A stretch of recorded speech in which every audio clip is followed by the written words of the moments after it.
Aba, ewan ko. May announcement na ba? Balitaan niyo na lang ako pag meron na. Di kasi kayo nakikinig ng mga post eh. Nakikinig ng post? Pwede ba yun? Mapakinggan ng post? Pwedeng-pwede na dahil ang Davsu may campus radio na. Ito ang Radio Escolar. Catch us live on Facebook and YouTube every Wednesday at 10 a.m. Sigurado, tsak na tsak. Maririnig nyo real-time ang mga announcement at updates na kailangan ninyong malaban. Higit pa doon, merong mga programa at talakayang siguradong magbibigay ng impormasyon at makabuluhang diskusyon sa ating lahat. So, ano pang inaantay nyo? Huwag nyo nang tanungin si classmate. Follow us on Facebook at siguraduhin na naka-like and share ang ating Facebook page. Kita-kits on air! This is Campus Radio, Radio Escolar, your campus on air.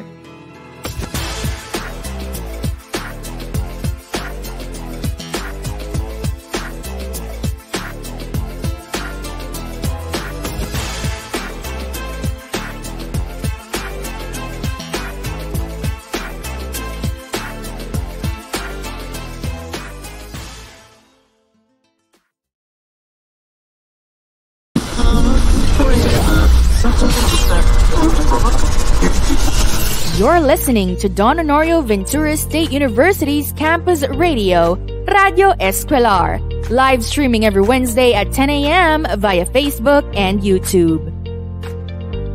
Ito ang Campus Radio ng Don Honorio Ventura State University, ang Radio Escolar. Pakinggan at makipanayam tuwing Miyerkules ng umaga alas 10, live sa Facebook at YouTube. You're listening to Radio Escolar, your campus on air.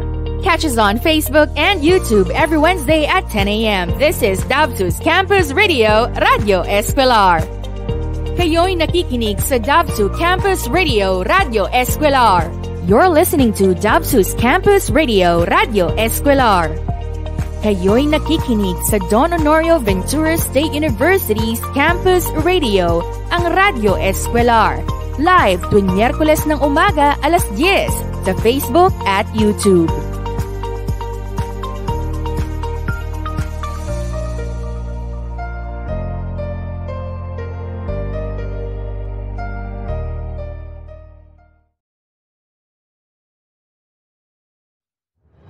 Broadcasting live from Don Honorio Ventura State University. Here is your campus radio, Radio Escolar, your campus on air. This program is brought to you by the Public Relations and Industry Linkages Office through its Public and Media Affairs Unit. Here are your hosts, Pavy and Sam.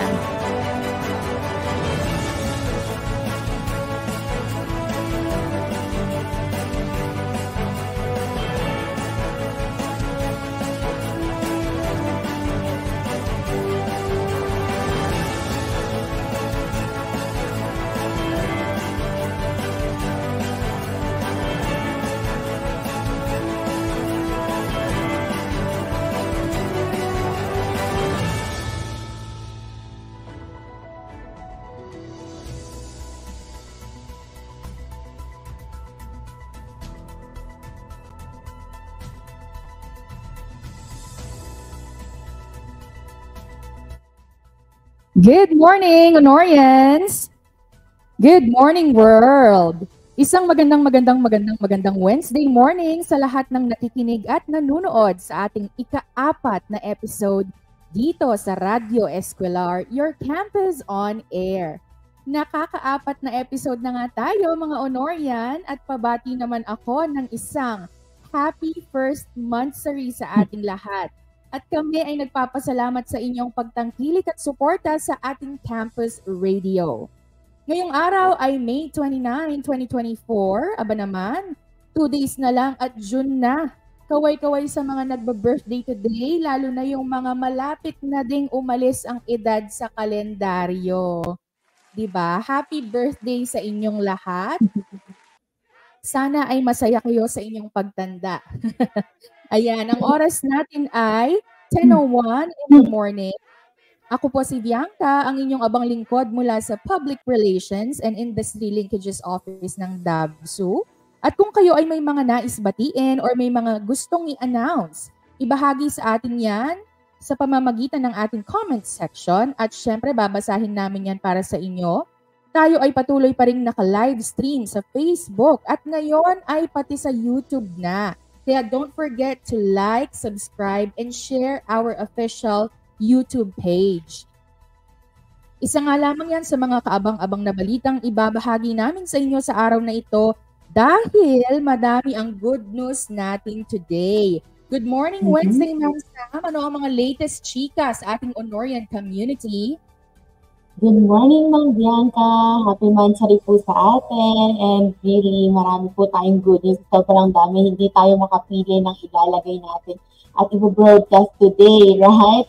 At dahil dyan, happy Mansari din sa ating mga viewers and listeners. Nais ko kayong batiin ng very, very good morning. Ang ating mga early gang na nanood at sa ating live stream ngayong araw na ito. Good morning sa inyong lahat. Naku, marami tayong kaabang-abang na niyo sa chika later on. Pero bilang unang pasilip, alam niyo ba ng Don Honor Ventura State University Wildcats or Honorians ay top 5 lang naman sa overall results ng SCUA Olympics last week. O, diba? Kaya naman ang ating mga athletes, congratulations po sa inyo. Ang ating delegasyon ay nag-uwi lang naman ng 39 golds, 9 silvers at mahigit na 50 na bronze. Kaya naman sa ating 200 at mahigit na atleta, mga coaches at mga leaders na namuno po dito sa ating SCUA Olympics. Especially special mention kay Dr. Simon, ang ating OSD or Sports and Development Office Coordinator. Congratulations po sa inyong lahat. Parang last week lang or 2 weeks ago, kausap natin sila.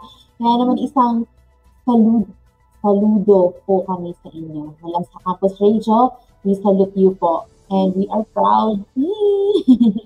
Diba, ang saya, Ma'am Sam. We were just simply manifesting last time, but more than what we manifested ay binigay sa atin. Kaya super proud kami sa inyo, mga Honorian, sa inyong paghahanda, pagod, determinasyon at dedikasyon. For sure yun talaga naging marka ng inyong tagumpay. And of course, i-shoutout din natin at i-congrats lahat ng mga behind the scene, yung mga doktor na kasama nila, yung mga nurses, mga coach, and all those people who helped our athletes to be able to overcome all the games that they had to play during the SCUA Olympics. Kaya saludo po kami sa inyong lahat. Ngayon, syempre, hindi lang general yung pagkapanalo, kailangan i-highlight din natin yung mga naging Grand Slam win, Ma'am Sam. Kasi isa to sa mga minanifest natin noon.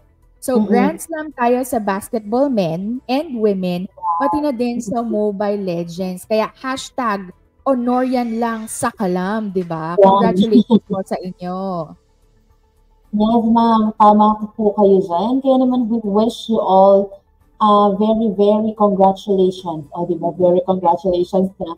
Once again, to all our Honorian athletes, coaches, and of course, everyone behind the scene, yung ating mga nurses, yung mga cook, and yung mga audience impact. O, diba? Malaking bagay po lahat ng iyon na nag-contribute para sa nakamit ng ating Wildcats. Kaya naman sa Sports and Development Unit, congratulations po for this memorable win. And next year, nakakamdaman ko, papasok na tayo sa top 3. O, diba? Or balay natin, diba? Hindi na, doon tayo sa top 1 rank, hindi na mag-give-up. Correct. Diba? It's not bad to manifest kasi nagkakatotoo, Ma'am Sam. And I'm pretty sure that Davso is a force to reckon with. Kaya hindi imposible yung sinabi mo na iyan, Miss Sam. Kaya this upcoming intrams, sana ay makadiscover pa tayo ng mga potentials, ang new breed and new blood of athletes that will continue on the Honorian legacy. And speaking of legacy, Ma'am Sam, kamakailan nga lamang, isa pang good news ito, ay nagkaroon ako ng pagkakataong makachika ang isa sa mga dating campus radio volunteer natin. Kaya naman, nais kong batiin ang ating alumni volunteers na todo din ang suporta sa atin. Good morning kina Miss Ice and group, and also kay Miss LJ at sa iba pa nilang kasamahan. We're looking forward to our collaboration very, very soon. Thank you po sa inyong mga alumni na Campus Radio DJs. We're excited po to work with you in the future. And syempre, we would like to remind po yung ating mga stakeholders na Honorian na ongoing pa rin po yung ating application for Radio Volunteers. Make sure lang po na nakapag-fill up at nakahingi po kayo ng permit po sa inyong mga immediate supervisors o kaya po sa mga Office of the Culture and Arts Director o mga coordinators ko bago tayo mag-fill out po ng form. And syempre, meron pa po tayong 1 month para po paghandaan itong auditions. Yung pong mga nakapag-fill up na-receive po namin yan. And this week po, i-email po namin kayo on what to do next. Alam po namin na visit po kayo ngayon sa ACADS kasi final week natin hanggang next week. Kaya naman, just take your time and we will wait for your application. See you, Anoria! Excited! Yes, #excited. Meron na tayong mga non-teaching at faculty din na nagbigay ng interest, kaya naman soon enough, baka hindi na lang Wednesday habit ang Radio Escuelar at maging daily habit na. Exciting times ahead. And isa pang exciting, we are happy to announce and we would like to extend our warmest congratulations din sa ating mga bagong licensed professional teachers. Mabuhay kayo, Honorians! Mabuhay kayo, mga bagong guro! Siyempre, meron tayong wow! Diba? Meron din tayong clap, diba? And we have impressive passing rates and almost all the first-time takers pasado. Imagine ha, sa elementary education, ang national passing rate ay nasa 46.70%. Pero, ang passing rate ni DAVSU, 75.08%. And then, ang first-time takers natin, 83.46%. Pasado yung mga yan. Sa secondary level naman, ang DAVSU passing rate ay 72.87%, ang national passing rate ay 58.78%, at ang ating mga first-time takers ay pumalo sa 79.39% passing rate. Ang galing! Diba? Hindi ba double celebration ang feel sa university ngayon, Ma'am Sam? Yes, ma'am. Actually, ma'am, meron akong video meron akong nakita sa Facebook, medyo trending na po siya. Actually, isa po siyang alumni ng ating College of Education. And, actually, ma'am, pwede niya i-claim na top 11 siya kasi it's a matter of point something, pasok na siya sa top 10. O, diba? Meron po ma'am. Parang napaka-OMG, parang it's a matter of one question away para makapasok siya sa top 10 kasi ayun, kaya parang pwede siyang i-claim na top 11 eh. Kaya congratulations po sa inyo mga ma'am and sir. And there's really a lot of greatness happening in our university, madam. Dahil we were sending our warmest congratulations and felicitations sa ating mga newly licensed professional teachers. Welcome po to the field! Sana ay magtuloy-tuloy po ang inyong success. And sooner or later, makahanap din po kayo ng school or work na pwede niyo pong ipamalas ang inyong galing at talino bilang isang Honorian. O, di ba? Saan ka pa? Speaking of paghahanap ng trabaho, ang graduation season na naman. And for sure po, marami sa ating graduates ang gusto makahanap ng employment very soon. Yung iba gusto nila maging entrepreneur or iba-iba tayo ng gustong tahakin. Pero dito ngayon sa Radyo Escolar, kami po ay all-out support po sa inyo. Siyempre, sabi nga ng ganyan, from admission to graduation, we got you. Diba? That's we got you. We will dish out every episode that will truly help our job hunters when it comes to finding and landing a job. Lalo na yung mga newbies na hindi talaga nila alam paano ba yung mga dapat gawin. Kaya po, stay tuned lang po kayo until later on kasi meron tayong mga guests to help us answer your questions about job hunting. Oh, yes. Exactly. Siyempre naman, hindi natin papabayaan ang ating mga Honorian, kaya tutulungan natin sila kung paano nga ba makahanap ng trabahong pinapangarap nila. In the meantime, narito muna ang mga balitang dapat ninyong malaman sa loob at labas ng universidad. Nagbabalita mula sa bulwagan ng Don Honorio Ventura State University. Ito ang Campus Radio, Radio Escuelar.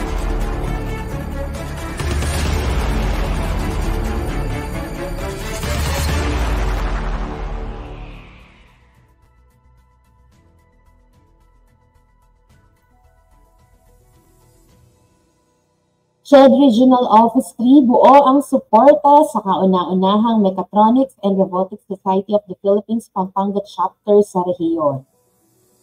Davao School of Law, sinimulan na sa Magalang, Pampanga ang kanilang legal mission. Davao Wildcats, pasok sa ikalimang pwesto sa overall ranking ng State Universities and Colleges Pre-Olympics 2024. 680 Honorians kasama sa mga bagong pasado bilang mga lisensyadong guro. At Senator Cheese Escudero, hinirang bilang bagong Pangulo ng Senado ng Pilipinas.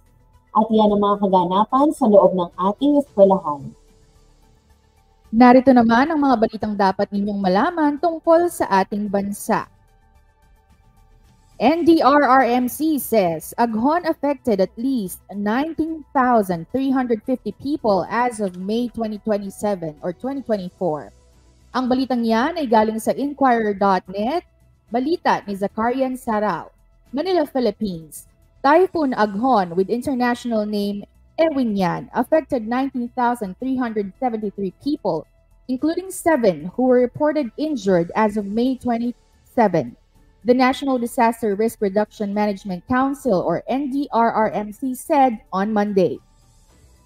In a situational report, the NDRRMC explained that the latest total count comprises 8,465 families in 158 barangays in Luzon and Visayas. The government said most affected individuals, or 10,349, were in the Bicol region, 5,970 in Mimaropa, and 2,006.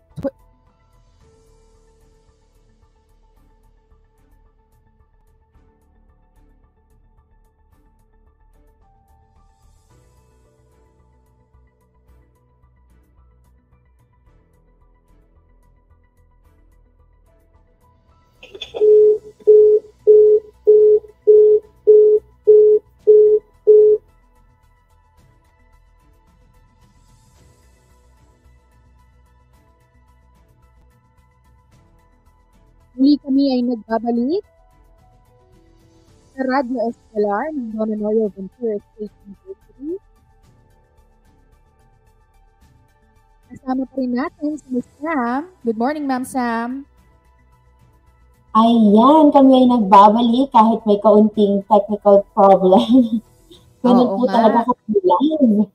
Ayan, kayo po ay patuloy pa rin nakasubaybay sa Radyo Escolar ng Don Honorio Ventura State University. Ang oras ng gawin ito ay 10:15 ng umaga. Kung kayo po ay may mga nais batiin or i-announce, please leave them po sa ating comment section.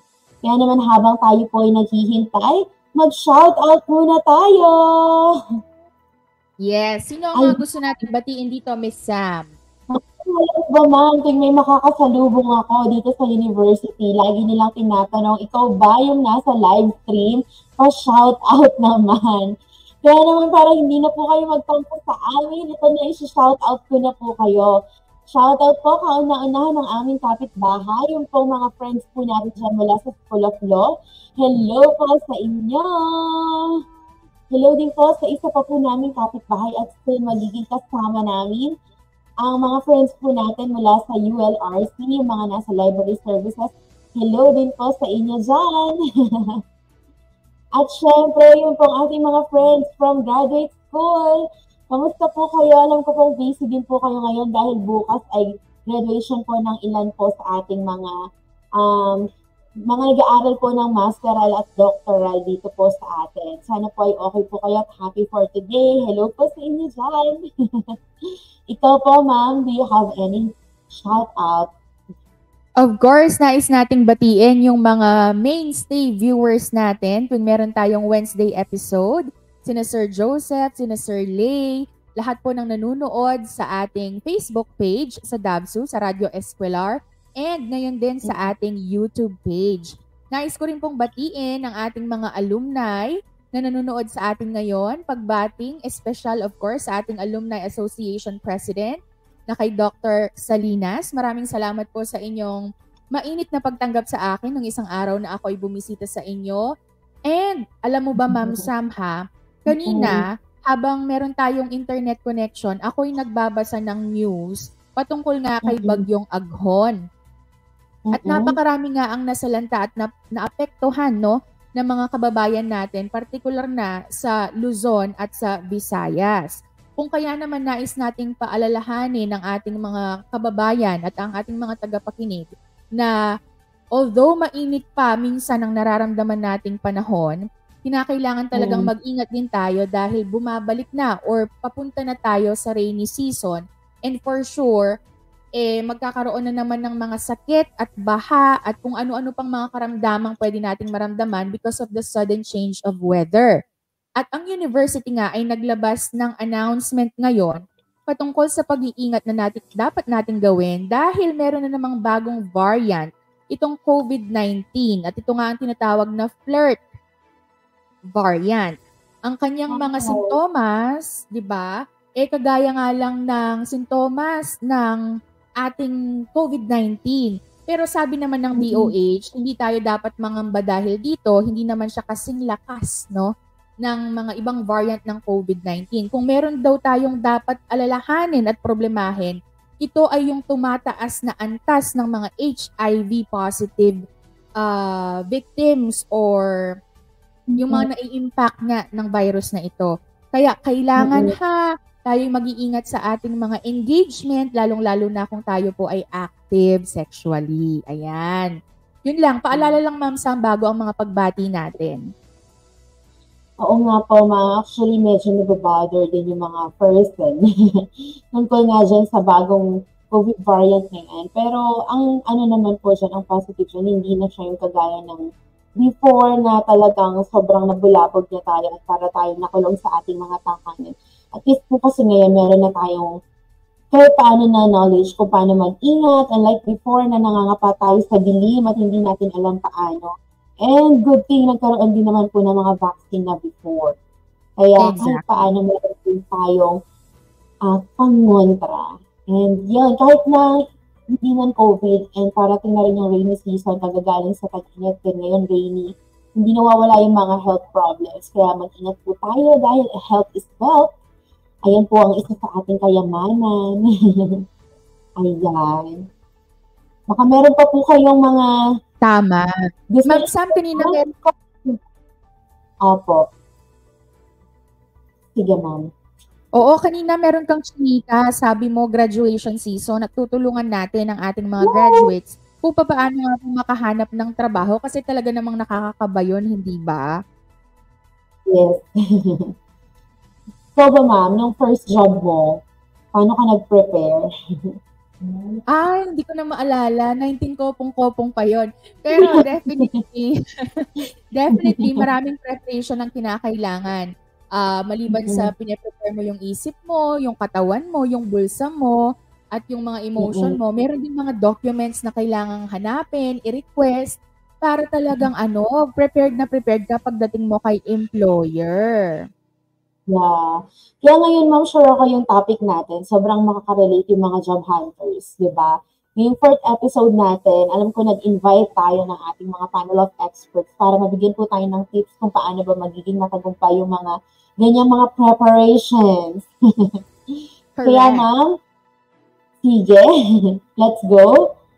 Yes, that's right, Ma'am Sam. Job hunting may be challenging for fresh graduates dahil ang daming preparation ang dapat bigyan ng pansin.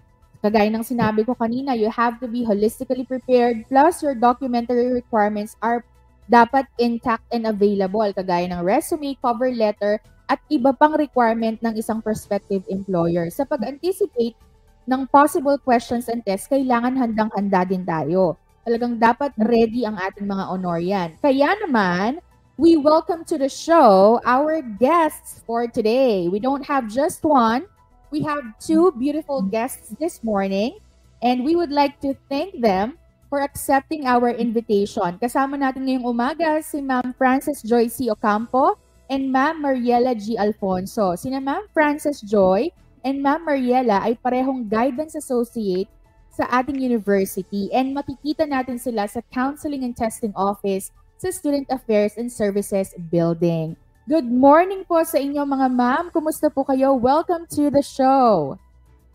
Okay po, good morning, Good po morning, no sa everyone. mga magagandang host po natin ng ating Radio Escolar. So, I am Miss Francesca from Counseling and Testing Center, and I'm with Mariela Alfonso from the Guidance and Testing Counseling Center as well. So we are your registered psychometricians. Hello po mga ma'am. Good morning. Welcome po. Welcome po sa Radyo Escolar. Nakakainis kasi ang fresh nila. Nakaka-fresh ba dyan, ma'am, sa ating Counseling and Testing Center? siguro dahil masaya yung work environment dito sa Counseling and Testing Center. Ayan, dahil po masaya ang work environment dyan, for sure po, for today, makaka-inspire tayo ng mga job hunters natin Honorians kung ano ba yung mga dapat nilang gawing hakbang. Kung nais po nilang mag-apply ng trabaho bilang isang fresh graduate. Kayo po, ma'am, kahit po sino sa inyong dalawa, pwede pong maunang sumagot, ha? Ano po ba, ma'am, yung parang pinaka-dapat pong i-ready ng ating mga fresh graduates pag gusto po nila mag-apply ng trabaho? Opo. So, siguro pinakauna na pwede nilang i-prepare is, of course, yung curriculum vitae nila, yung resume nila. Siyempre, they have to gather ano ba yung mga experiences nila. Kasi whether na fresh grad pa lang yan, siyempre may mga experiences na kasi yung iba in terms of sa internship nila, ganyan. Yung iba may mga, di ba, may mga working students tayo na possible na maka-add yun sa impression ng recruiter nila or ng employer na future employer nila, di ba? So, syempre, mag-gather din nila yung mga seminars and trainings na inattendan nila, relevant seminars and trainings na pwede nilang i-add sa curriculum vitae nila. So, pinakauna talaga na dapat na ma-polish natin is the curriculum vitae. Kasi kapag magsasubmit ka or mag-apply ka ng trabaho, di ba? Yan yung first requirement. Yun yung pinakatitignan ng employer or ng hiring personnel, di ba? Yan, nandyan yung background mo, yung educational background mo, yung mga trainings and seminars. So, you have to polish first yung curriculum vitae or yung resume. Wow, thank you for that, ma'am. Sana yung mga ating Honorians na job seekers ngayon, masimulan na rin nila yung kanilang paggawa ng curriculum vitae kasi yung iba medyo challenging din, lalo na po yung pagpili ng kung ano po yung ilalagay, di ba, ma'am? Minsan hindi kasi nila alam kung ano ba yung dapat at hindi. Yes. So, ma'am, meron po ba kayong tanong, ma'am Biang? Yes, I agree doon sa sinabi ng ating guest kasi importante na very polished yung document na pine-present natin sa ating prospective employer since yun yung kauna-unahang basis nila sa pagkilatis sa atin. So, information must be valid, truthful, and at the same time, it highlights yung ating talagang strengths, no, and yung niche natin sa paghahanap ng trabaho. Ngayon, ma'am, granted na okay na yung document, prepared na yung resume or yung curriculum vitae, di ba kadalasan sa interview, unang nakikilatis ang ating mga applicant, lalo na kung pumasa sila dun sa initial screening. And for most, ito yung nakakakabang part talaga ng job application. So, mga ma'am, ano po ba yung mga tips or tricks ang pwede ninyong ibahagi sa ating mga Honorian pagdating sa interview, lalo na doon sa mga madaling kabahan?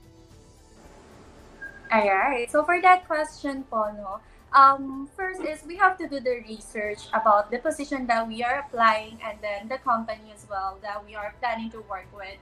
As someone na may experience sa recruitment facet or sa industry organization and sign of the business, as a recruiter, we are looking for someone who is well prepared during the interview. Aside from that is someone who do the research before before the interview as well. So you have to be prepared. Aside from that is of course the interview you'll be highlighting your skill set if you don't have any, your qualifications and your scholastic record. And then you have to practice your communication and comprehension skills.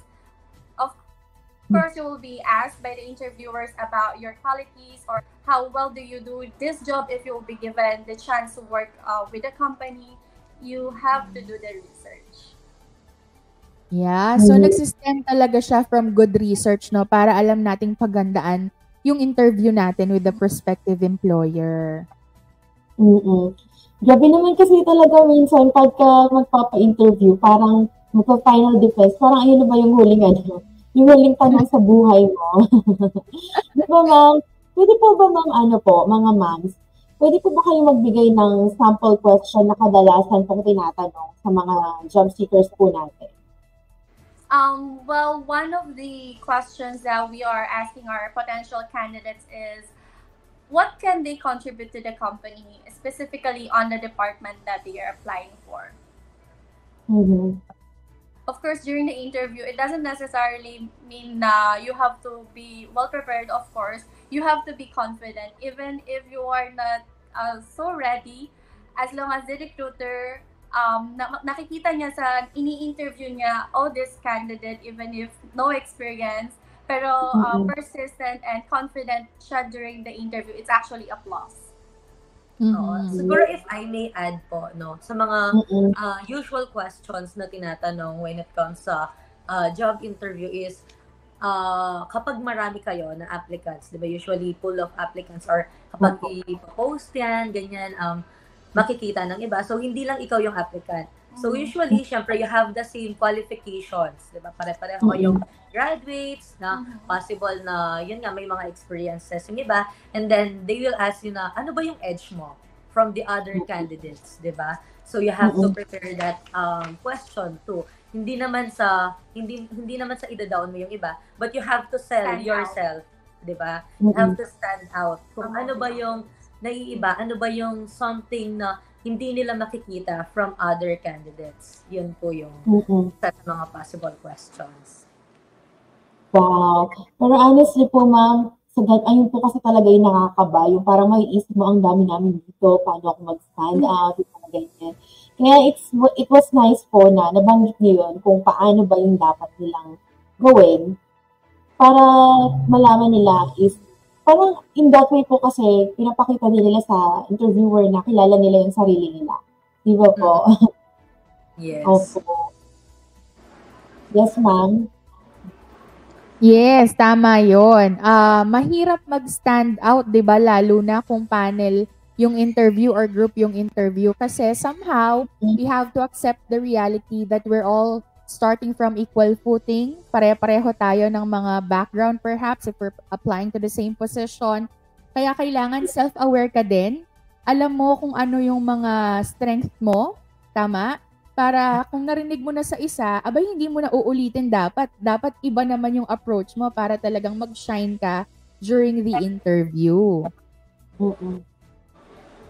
Kaya lang, Ma'am Sam, meron tayong isang question dito. What if naman daw yung question out of the ordinary? Di ba may mga frequently asked questions tayo na tell me about yourself, what are your strengths and weaknesses? Ako, based on experience I've seen some interviewers who would ask out-of-the-box questions. Kapag po ganun ang naging approach ng isang interviewer, mga ma'am, how do we handle such situation na we are very much unprepared for that, one in a million question?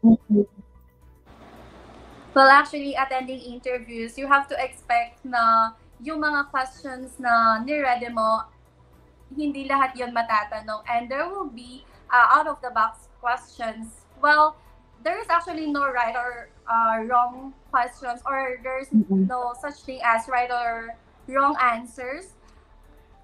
It actually depends on paano mo may tatawid or masasagot yung question ni interviewer. It's actually a plus even if you are not so sure about your answer. The number one edge would be confident. So, kung paano mo may tatawid yung question, kahit hindi ka sure sa sagot mo, as long as you're confident and pinaninindigan mo yung answer mo. Conviction, kumbaga, no? Oo, tama. For others to believe you, you have to believe what you say first. Yeah. Di ba? You have to sound convincing. Tama, Ma'am Sam? Opo. Kasi ang hirap din po talaga, lalo na paano kung introvert yung kung inverter, sabi nga ng mga Gen Z, kung inverter yung ini-interview, parang minsan ang hirap para sa kanila yung sumagot. Parang hindi nila alam how to do that. Pero napaka-helpful po ng mga discussion natin today. Diba? Pagdating naman po sa mga ma'am, curious ako dito. Yung mga cover letter po kasi diba, ganyan, tsaka po yung mga resume. Usually po, pag kunyari po natuloy ng hiring process, ang dami po nun, diba? Paano po ba siya talaga tinitingnan ng mga employers? Parang paano po mag-i-stand out yung isang resume or cover letter? May tips po ba kayo? Okay. So, when we are, creating yung mga ganyan na cover letter, you have to do research sa company na ina-applyan mo.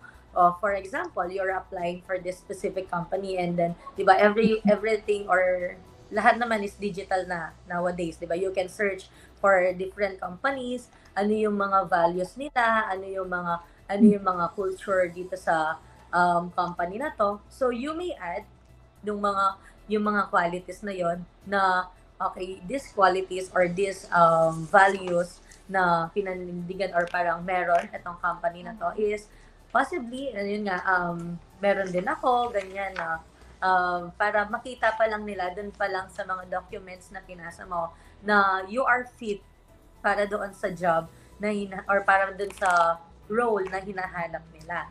So, kailangan fit yung mga qualities na meron ka doon sa values and culture na meron yung company na ina-apply mo. So, you can add those things sa cover letter natin. Alright. Just to add as well, Ma'am Princess, because others might think now we have to focus on the resume itself or application letter. Well, to tell you honestly, as a recruiter, we only take 7 seconds for us to scan your resume. So, of course, we just don't rely on your resume, your application. It will also be a big impact during the interview. You have to be authentic as well as, be true to yourself. You don't actually have to memorize your resume. It's on how you present yourself to stand out among the other potential candidates. Wow, authenticity is the key talaga. Yeah. Diba, I mean, as an applicant, you would spend a good hour on your cover letter and your resume. And hearing it from a legit recruiter telling us it only takes about 7 seconds for us to scan a document. Parang we focus so much on packaging the paper that we forget to package ourselves. Kasi tayo naman talaga yung mahalagang kausap, diba? Yes. So yeah, 7 seconds. So not much on the documents, but also we're not trying to tell them na wag nyo namang gandahan or gawing presentable yung document nyo because it says a lot about who you are too, diba? Yes, correct. It's how you present yourself to the interviewers or panelists. Especially, diba, kapag sa mga resume, sa mga CV, diba, these are parang expected na, syempre, makikita na yun sa kapag magpo-post sila ng job hiring, gano'n ang advertisement, syempre, makikita na yan. You should be at least bachelor's degree holder, ganyan, di ba? So, syempre, those are expected na kasi. The minimum requirements are already given. Kumbaga, these are, sa relationship, these are bare minimum pa lang diba? But you have to exert effort doon sa presentation na kung ano ba yung meron dito. Kumbaga, hindi lang naman kasi ako college graduate, I have this quality. Young is, ganun siya. Yeah. Miss Princess.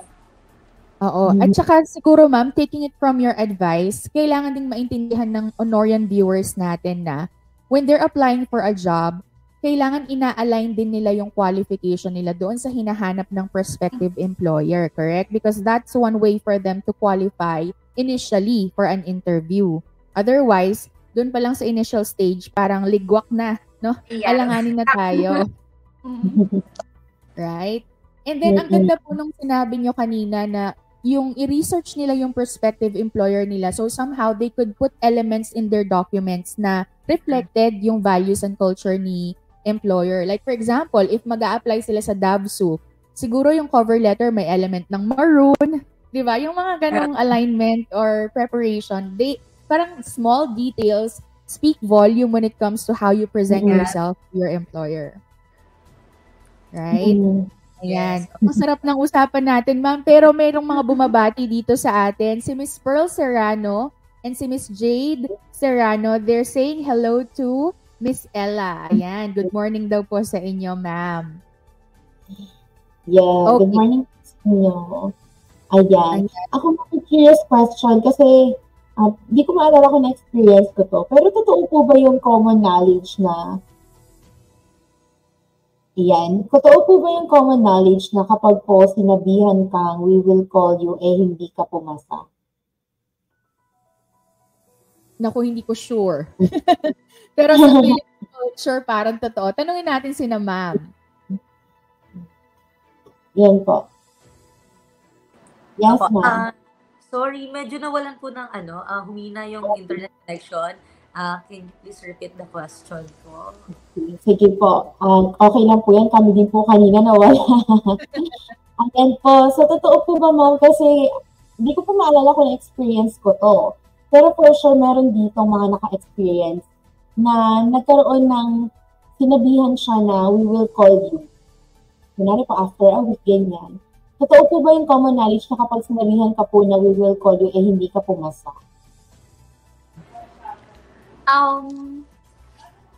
Well, it's actually, as a professional recruiter naman, well, technically, para sa akin, I still have to let the candidate knows if she or he is hired for the position. If not, of course, I'll be sending out an email. I can, how do I say this?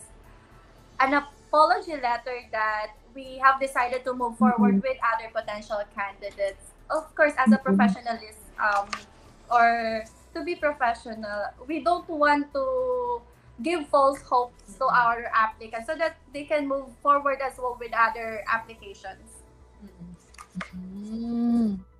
Thank you po, ma'am. Lahat. Charing, sana all na lahat. So, yung trend ngayon is if the employer or the interviewer talagang sa una pa lang, alanganin na yung application mo, they would have the courtesy to tell you na hindi na move forward yung application. Parang hindi ka nila pag-expect sa wala. Tama po ba? Yes, correct. Okay. Ma'am, speaking of the prospective employer naman, sa mga trend ngayon, kasi napag-usapan na rin natin yung trend, syempre tayong mga teacher, for 4 years, we prepare our students to be ready, no? Pag lumabas na sila sa university. Ano po ba talagang hinahanap ng mga prospective employer ngayon sa isang applicant? Some would say it's emotional intelligence, others would say it's their skills, their technical know-how. Ano po ba talaga yung priority ng isang employer?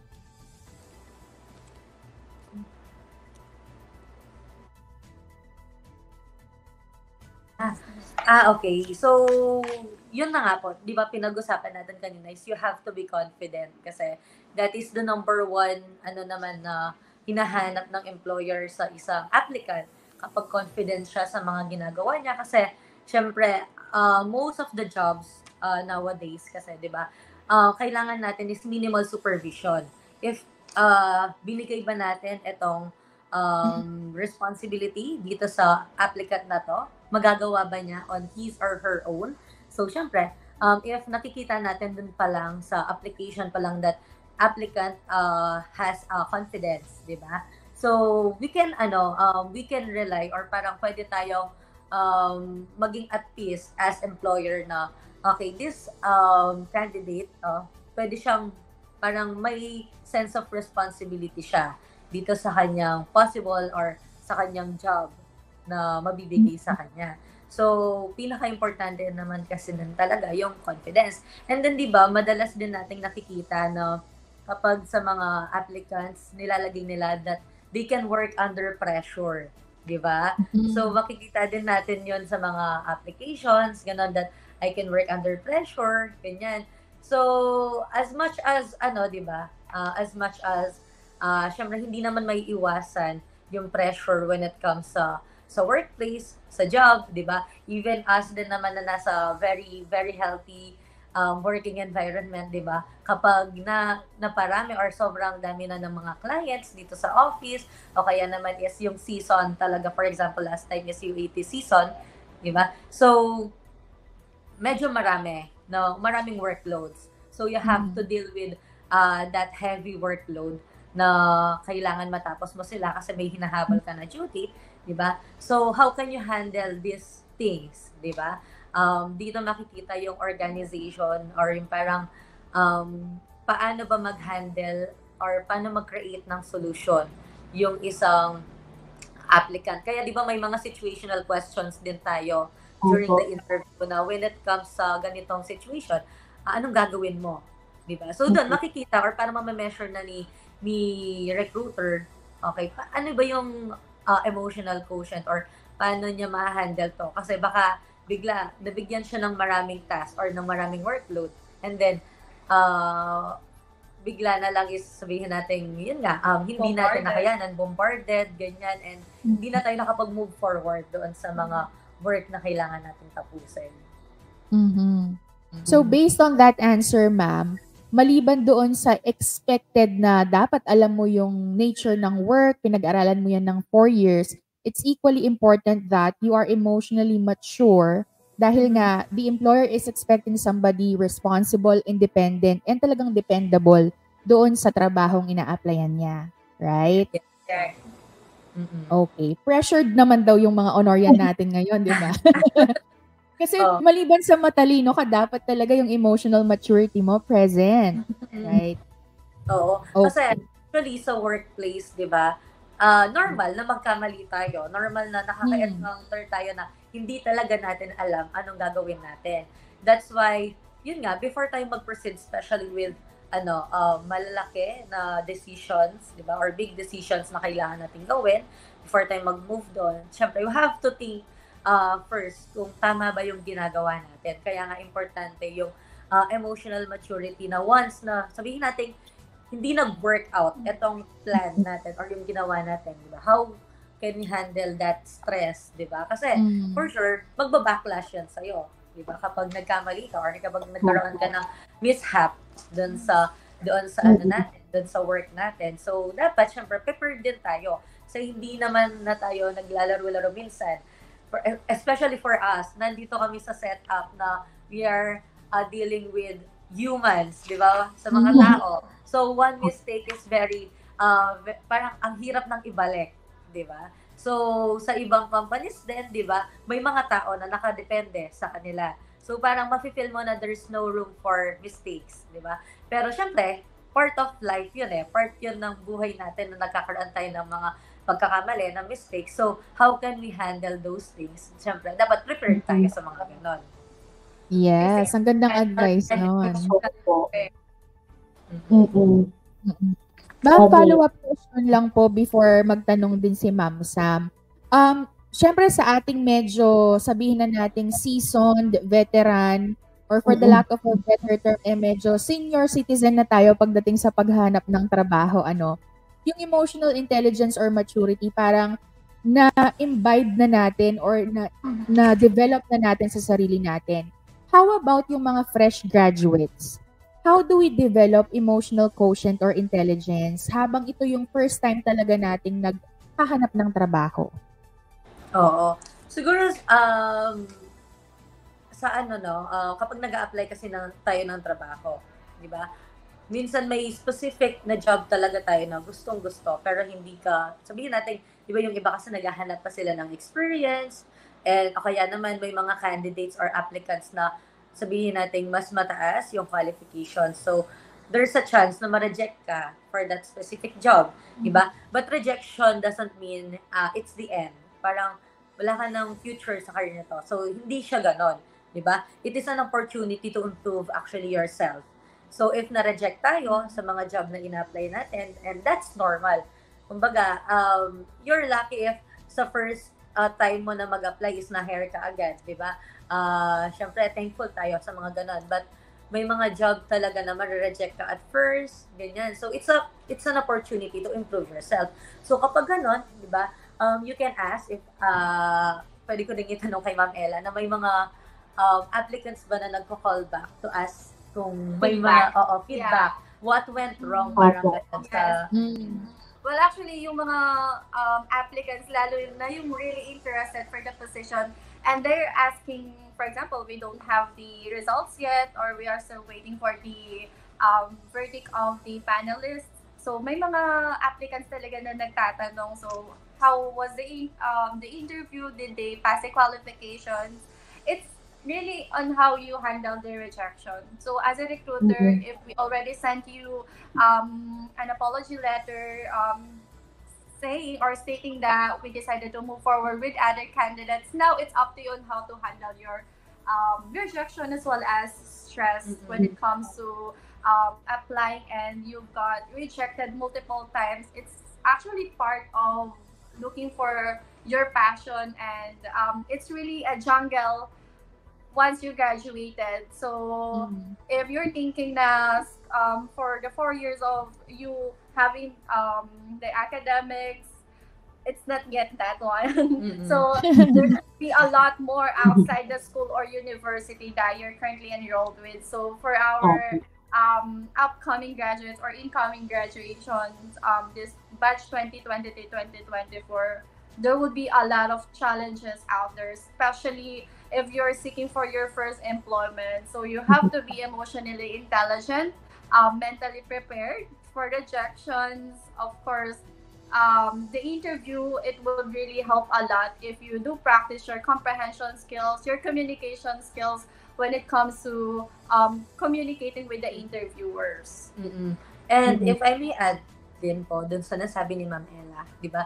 And nasabi ko dun kanina na it's an opportunity, di ba, to improve yourself kapag once na na-reject ka. So don't be too hard on yourself.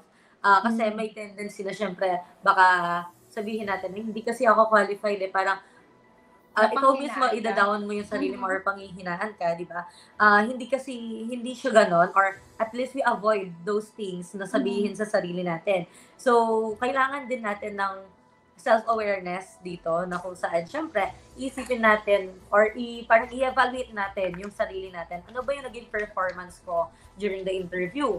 May mga na-miss ba ako sa resume ko or sa CV? May mga na-miss ba ako na important informations doon na pwedeng makadagdag for my next application, ganyan. So, it's an opportunity to grow talaga. Hindi siya rejection itself. It's an opportunity to grow an applicant. Yeah, that's a beautiful advice, no? We are treating rejection not as if it's a negative experience, but rather something that we should all learn from. Kasi sino nga ba namang tao ang never pang na-reject pagdating sa mga job application? We have to consider it as a constructive criticism. Yeah, an opportunity for growth. Tama, Ma'am Sam? Sabi nga, rejection is redirection. Okay, dahil napag-usapan po yung mga ganyang emotional and mga preparations, pati yung mental health preparations natin. Alam ko po na isa po ito sa pinaka ina-expect din ng ating mga job hunters.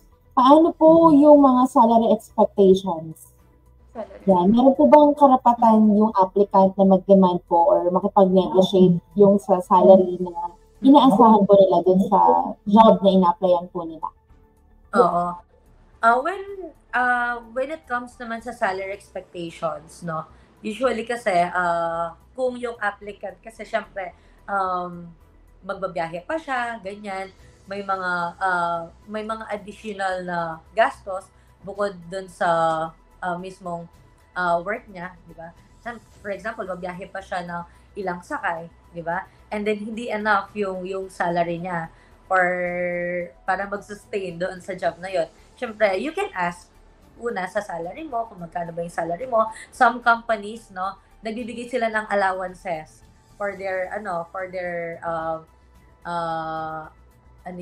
their employees, no? Lalo na kung may mga nagbabiyahe nga sila, ganyan. So you can demand naman, especially if reasonable naman yung mga demands na hinihingi natin when it comes sa salary.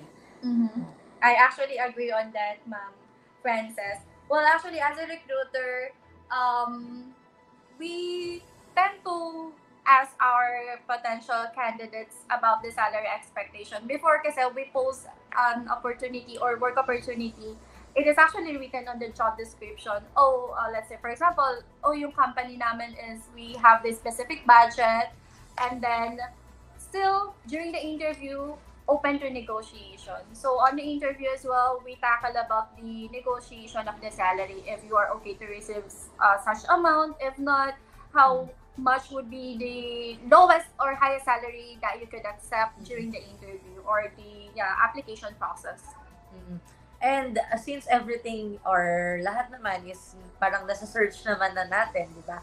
May mga ano yung expected salary for an entry level since fresh grad pa lang naman, di ba? So, usually doon pa lang siya sa entry level. So, yun, pwede nating tingnan. So, kung kapag ba ganun, yung salary expectation natin and yung entry level na kayang ibigay or parang makikita natin sa profession na meron tayo is swak ba siya? Parang nagmi-meet tayo halfway doon. Correct. Yeah. So, dapat talaga practical din, no, Ma'am Sam, and sa ating mga guests, si Ma'am Ella and Ma'am Ces, na when we're applying for a job, although it's not really top one in the list of our concerns, kailangan tinitignan din natin yung practicality, proximity ng trabaho, magkano yung masisave natin out of the expenses that we will incur on a daily basis.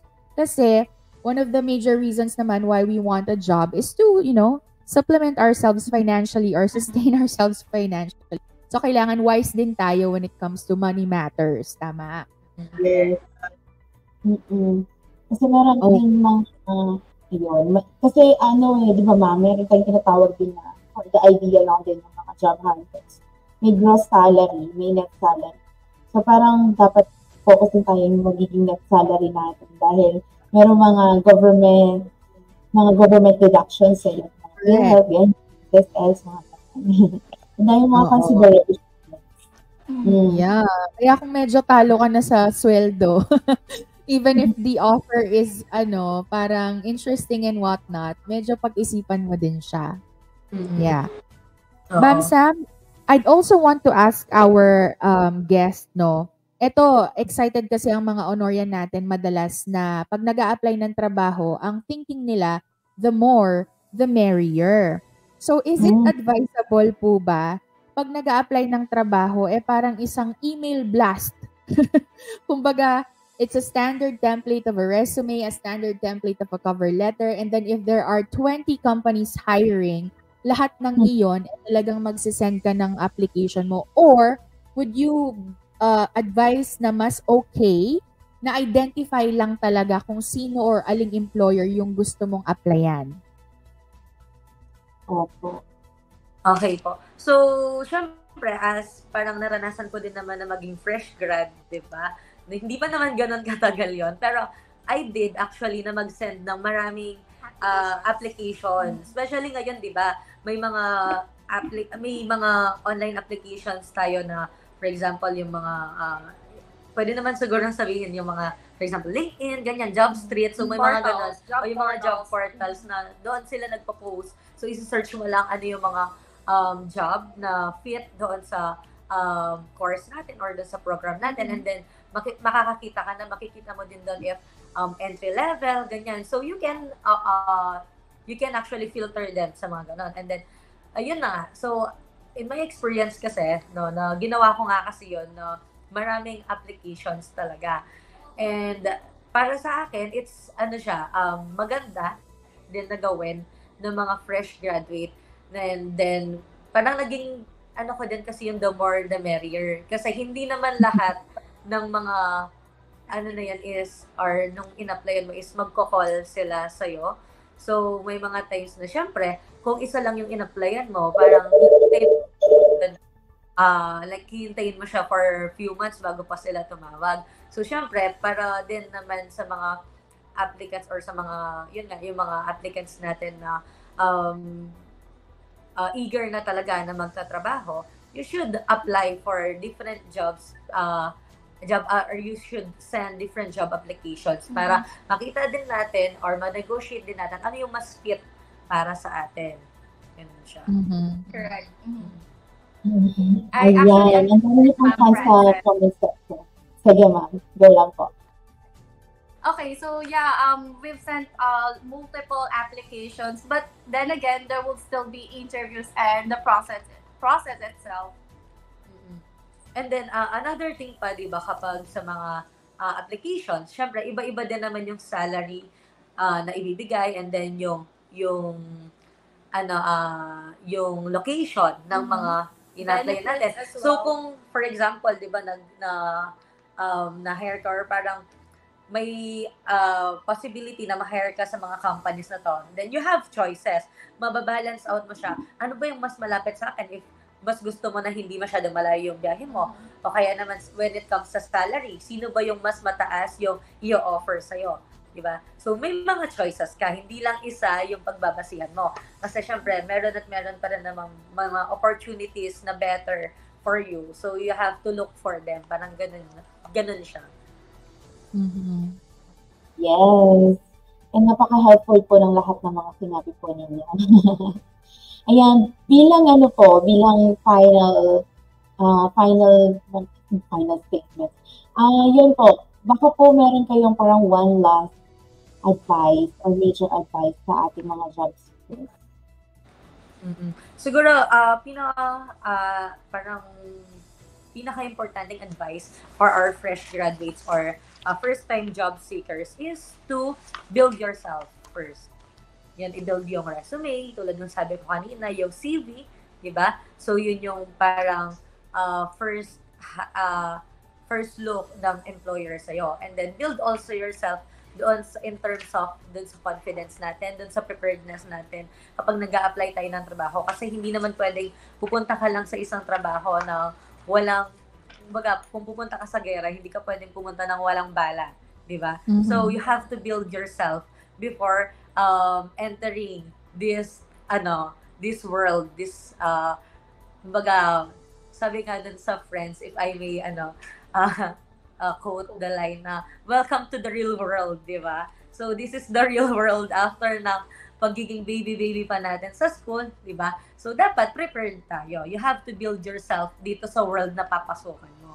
So it's a new environment. Hindi na tayo i-guide ng mga teachers natin, hindi na tayo i-guide dapat ng parents natin kung ano yung dapat natin gawin. Kasi this is your own identity. So dapat ikaw na talaga yung mag-build sa sarili mo dito. So ikaw na lang yung susulong dun sa gera na pupuntahan mo. Yung I may parang explain that scenario or that scene. How about you, Ma'am Ena? Anong advice mo? Well, for me naman kasi, it's not actually worth it to lie on your applications or your credentials. So, yes, you might get hired. However, during the work process or yung mismo workloads na, you might get bombarded. And it will become a stressor on your end. Not just with us na employers, but of course, for you na as an employee. Aside from that is during the interview process, of course, pag natapos na, your interviewer will ask you if you do have any question or clarification. For us to gauge yung as a recruiter na itong applicante na to is really interested on the application, you have to ask questions. You have to ask, it might be the salary, the workloads, the job description. Doon kasi as a recruiter, ma-feel namin na yung applicante na to really interested to the job that he or she is applying for. So, it would also be a building rapport with the interviewer. It's not actually part of the interview process, but it will be a plus on your end as a potential candidate if you ask questions. It might be regarding the work setup, of course, as well as the company. You ask something that is not written on the posting of the job. More on clarifications and expectations. Pwede kang mag-ask ng ano ba yung culture nyo sa mismong department, kung happy ba as someone na nag-work na sa department, kung happy ba siya sa environment na wino-work niya. Yeah. Yeah, grabe, napasarap ang ating kwentuhan. Yes, Ma'am Sam. Totoo yun, Ma'am Sam, no? Based on experience, tayong mga Pinoy, it's not really a part of our culture, natural culture, na nagtatanong tayo ng question during the interview, often we expect tayo lang yung tinatanong. So that is actually a great advice, no? That we also have the platform to ask them kasi more than us joining the employer must also conform with, what we're looking for in an employer. Tama? It's a two-way process. Kumbaga. Yeah. Kasi kumbaga, as an individual, di ba, meron tayong mga tinatawag na non-negotiable. Ganun. Yes. So, ano yung, on your end, ano ba yung mga, ito bang mga qualities na to or yung mga pinaniniwalaan ko, yung mga beliefs ko na to is fitted pa rin ba doon sa mga culture and values ng company na pinapasukan? I do agree. And it's actually one tip for you to stand out among the other applicants na kasabayan mo. Siyempre, once na nakita ka ulit ni interviewer, siya yung interesado at nag-ask ng ganitong question na minsan, kasi si recruiter pa yung mapapaisip ng sagot dun sa question mo. So, at least one question will do. Yeah.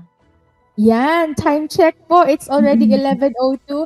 Alam niyo kung pwede lang 3 hours itong ating episode, gagawin nating 3 hours because there are a lot of excellent inputs from our guests. Talaga namang nitpick by Director Briones itong ating magagandang guest this morning. Kaya yung mga inputs nila sa ating mga katanungan talagang very substantial, no? And talagang I'm pretty sure makakatulong sa ating mga Honorian applicants who intend to look for their first job perhaps after graduation.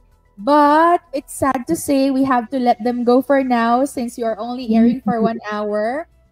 Ma'am, if you have some greetings, personal man yan or professional, you have the platform, go ahead po. Or if you want to promote your office or unit, go ahead po. Okay, so syempre, since we are working sa Counseling and Testing Center, we want to greet our co-workers dito, no? The Counseling and Testing Center family. No, yung mga counselors namin, si Ma'am Lou, si Ma'am Pong, si Ma'am Sarah, si Ma'am Apple, and also our co-guidance associates na sina Sir Nat and Ma'am Kai. And then also our guidance staff na si Sir PJ, si Sir Mac, and Ma'am Glenda. And syempre ako personally, I want to greet my mom na nag-celebrate ng birthday niya last May 26, no? Si Mama Pilar. So, yun, nanonood siya actually. She's very excited about this radio guesting. So, ilang araw na niyang tinatanong sa akin ito. How about you, Ma'am Ella? Baka may mga gusto kang i-greet. Shout out to our dedicated employees on our office as well as all around the campus of Davsu. So yeah, happy morning, happy Wednesday everyone. And syempre gusto din namin i-greet ang aming director na pumili sa amin, si Director Richard Briones, of course, no? And our office na kasama namin sa unit, the Office of Admissions, na very busy ngayon dahil syempre hindi pa tapos ang work namin sa Office of Admissions, Counseling and Testing Center after the UAT. Happy viewing, Sir Richard. Thank you so much for that's why. Ay, kami po dapat ang magpasalamat, ma'am, kasi we know exactly the bulk of work you have right now sa unit ninyo. So, thank you very much for your time. We highly appreciate it. And happy birthday po kay Mama Pilar. Yan. Sana ay healthy and more birthdays to come for her po. Ayan. Ma'am Sam, batiin ko lang po very quickly itong ating mga nanunood sa ating live ngayon. Of course, Ma'am Pearl, Ma'am Jade, Ma'am Sa, I hope I said her name correctly. Sir Jimmy, Sir Nathaniel, Sir Von. Ayan, good morning sa inyo. And also, I would like to say hello and good morning to Bellamy Magalang Branch. Good morning po sa inyo. And remind lang po natin ulit ang publiko na mag-iingat because there's a new COVID variant ongoing right now, which is the flirt virus. And syempre, nag-uulan-ulan na. Please take care of your health. Ayan. Isang makabuluhang episode na naman ang nagtapos sa Radio Escolar at sana ay marami kayong natutunan mula sa ating diskusyon ngayong umagang ito. Tandaan, ang paghahanap ng trabaho ay hindi biro, kaya kailangan ay buo ang inyong isip, anumang larangan ang inyong papasukin at syempre, importante na maging marangal at panatilihin ang dignidad. Saan mang sulok ng mundo tayo makarating, palaging humble and always choose to be kind Sa panahon natin ngayon, we need more people who are kind. Thank you so much to our guest, Ma'am Sam. Yeah, thank you so much po mga guidance associates po natin. And sa pag-uusap po natin, parang ang saya-saya po mag-visit sa office niyo for counseling. Ayan, I felt welcome and safe dun po sa ating usapan. Kaya para sa ating mga Honorians, yung office po ng Counseling and Testing Center ay open for everyone. So, hindi lang about sa trabaho, if kayo may mga pinagdadaanan sa buhay, kayang-kaya yan ng ating mga guidance counselors dahil iyan ang kanilang expertise. Kaya naman, bago ako magpaalam, isang huling shoutout na lang sa mga viewers na nandito live katabi ko, mga Team MIS. Yung mga kumukuha po ng ID dyan, just greet them with a smile para po happy kahit pagod. Ayan, so muli po maraming salamat sa lahat ng ating viewers at ating mga tagapakinig.